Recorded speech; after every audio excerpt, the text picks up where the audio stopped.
Well, I'm seeing a lot of people surprised and confused by the big mass shootings in El Paso and Gilroy.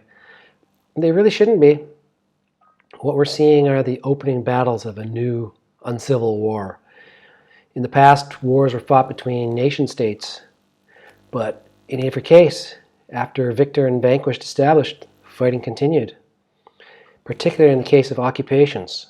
For example, the US and Iraq led to ISIS. The Germans in France led to the French resistance. It's normal. It's to be expected. It should surprise no one. Now, when one culture is supplanted by another, some people don't like it. Probably most. And a few decide to do something about it. They decide to take matters into their own hands. And that's what we're seeing now. Throughout history, the occupying forces have been aware of this, and they take measures to combat it. Firstly, they take control of the media, the control of the message. In France, during the 1940 occupation by Germany, liberty, equality, and fraternity were replaced by more Third Reich friendly: work, family, fatherland. Talk of nationalism was outlawed, as were any discussions of opposition. The attitude was that people just needed to accept the new reality, that everyone was going to get along in the new French-German multicultural society. And most French people did go along. Going along meant peace would be restored and they'd go about their everyday lives. But not everyone saw it that way.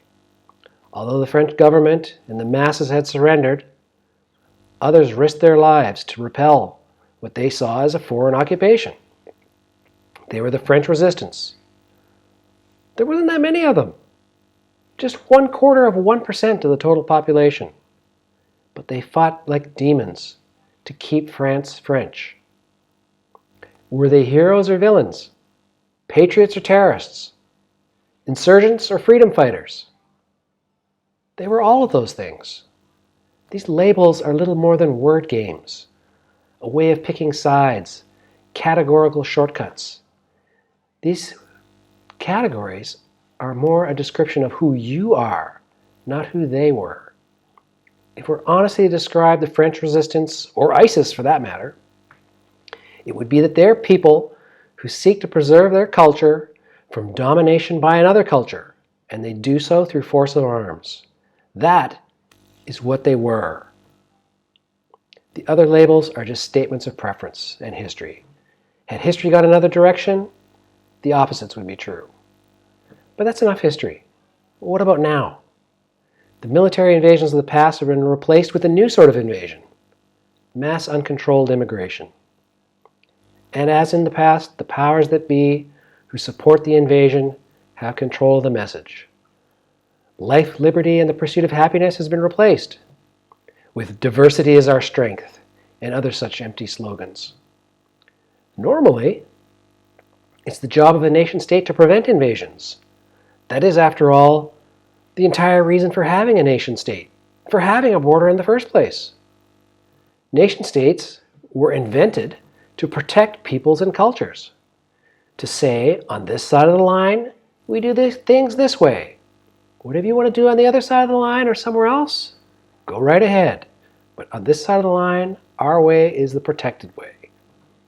Wherever and whenever in history these lines have been crossed, moved, or blurred, conflict has arisen, and for very obvious reasons. But the nations of today, specifically the Western nations, have lost sight of this very obvious fact. And the leaders of today, like Merkel, Trudeau, and Macron, instead of being defenders of their nations, have become cheerleaders of invasions. Oops, I mean uncontrolled immigration. Guess what? When one culture is supplanted by another, many don't like it. Probably most. Some decide to do something about it with force of arms. This coming civil war will be unlike wars of the past. It will not be fought between states or even by states. The coming uncivil war will be fought by insurgent versus insurgent. The coming uncivil war is here, now. These mass shootings in El Paso, Gilroy, Christchurch, and Oslo some years ago These were acts of war.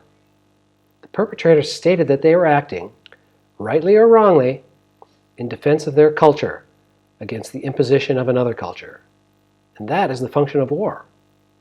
The mass shooting at a gay disco, the Paris truck attacks, and nearly countless other incidents of so-called Islamic terrorism are acts of war. Terror is merely a tactic. The perpetrator's goal is the imposition of their culture over another. Conquest by any other name is war. World War III is well underway. Not between nations, but between small percentages of people at the fringes of different cultures. The goals of the combatants are clear. They are at war with each other, and yet, most terribly, their victims are almost never each other. Instead, innocent people die. I would prefer that innocent people not die. I would like innocent people to live in peace among themselves, minding their own business and not bothering anyone else. That's why I have been, and will continue to be, strongly against both foreign interventions and mass immigration. These two things are different sides of the same coin. One culture imposing its way on another, and always with the same result.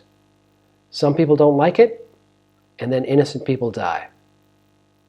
Of course, it is the shooters and bombers that bear responsibility for their actions, and I make no excuses for them. But there's also a long chain of events and policies that led to their deeds, and leaving those unexamined, or worse, unchanged, is only inviting future tragedy. You know, John Lennon used to sing, "Imagine there's no countries," which is really another way of saying, imagine there's no borders. Well, despite whatever nirvana one might imagine, it turns out that the reality of the matter is quite different. Only a fool would base their political platform on the musings of a pop singer. And yet, that's our current reality. People clinging to their imagination while ignoring reality. I see them up and down my Facebook wall, wondering how and why such tragedies could have happened. Duh! The friggin' shooters are telling you exactly why they happened. They're leaving manifestos behind. They're saying what it is. They're fearful for the extinction of their people. Right, don't take my word for it. Let's listen to the great political philosopher Gina Katterback, who's wrote on her own Facebook wall. Here, I quote, "Fear of a coming white extinction happening soon is what is driving the current political chasm. It is the conservatives' boogeyman." Well, there's a problem with this view.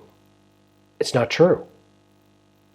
In the El Paso Lunatics Manifesto, under economic reasons for the shooting, he writes, I quote, "Achieving ambitious social projects like universal health care and universal basic income would become far more likely to succeed if tens of millions of defendants are removed." Okay. The shooter wants universal health care, universal basic income. These are hardly conservative talking points. This is straight out of Bernie Sanders and Andrew Yang. The shooter is not a free market guy. He's not a conservative. He's a democratic socialist. And worse than that, he's a democratic socialist with a gun. So this idea that this white nationalist thing is some kind of far right thing, that's got to go on the dump heap. That's just not the way it is. It's a viewpoint. It can be right, left. It can be agnostic. But trying to use it as political ammunition is a fool's errand. I don't want to play that game. But here's the thing. The issue stays there. The fear of white extinction is not a conservative boogeyman. It's not a liberal boogeyman. It's not a boogeyman at all. It's a legitimate and serious issue that ought to be discussed openly and honestly. But because it is not, and it won't be, there will be more blood. In a war, there always is. So don't act surprised next time.